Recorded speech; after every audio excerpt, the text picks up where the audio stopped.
Salaamu calaykum dhammaan mucaashaqiinta xiiseeya Konami and eFootball meel walba adduunweynaha ku joogtaan ku soo dhawaada muuqaal cusub. Muuqaalkeena maanta waxaan ku eegi doonaa waxyaabaha maanta oo khaniis ah geemka ka cusub.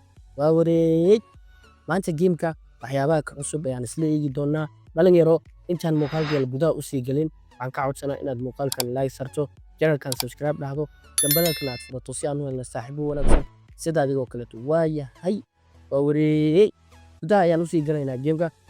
saa u jeedaanba waxaa eegaynaa qaybtan dhalinyaro saa u jeedaanba qaybtan special players ka haddii aan tagno waxaad arki doontaa ibigis oo AS Milan ah. Milan waa wareey saddex rag oo cusub baa la keenay maadaama aan sugaynay Shevchenko iyo Kaka iyo dadkaas aan sugaynay way noo bedeshay shirkadda. Waxyaabahan ayaa la keenay waan isla eegi doonaa oo gudaha ayaan markaasi u sii gali doonaa saddexdan. Waxaa la keenay ninka la yiraahdo Baresi, Albertini iyo Masaro.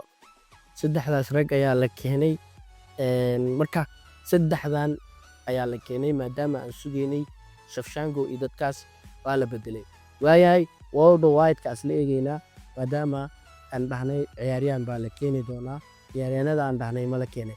Waayahay wakaa Jamal Musiala waa u jeedaan Arda Güler, Griezmann, Sancho waa u jeedaan adi Stephen El Shaarawy adi rag cusub baa la keenay.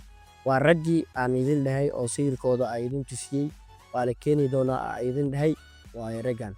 Waa wareey marka qeybaha kale ayaa la isla eegi doonaa maadaama geemka uu maanta inoo bedeleen. Waayahay qaybtan European-ka way cusub tahay, qaybtan World Wide kana way cusub tahay haddii aan khaldanayn. Waayahay waxaa kaloo isla eegaynaa qaybtan baahiska ma eegayno maxaa yeelay Hazard ayaan filaynay in la keeno lama keenin waana loo bedelay. Waayahay waxaa sida weynaa Bourtieri Manuel Neuer oo aan dhahnay waa la keeni doonaa. Qof walba oo markaasi eFootball ka ciyaarana si fiiriya markaasi ciyaaryahankan Manuel Neuer lagu siiyay. Waayahay waa sii qaadanaynaa qaybta notification-ka ayuu ku jiraa markaa geemka soo galaysidba hore ayaa laga siin doonaa. Waxaa kaloo isla eegaynaa waxyaabaha kale oo markaasi geemka ka cusub ayaan isla eegaynaa qaybtan Milan-ka AS Milan ayaan isla eegaynaa maadaama ay tahay sanad guuradeedii 125aad ayaan isla eegaynaa.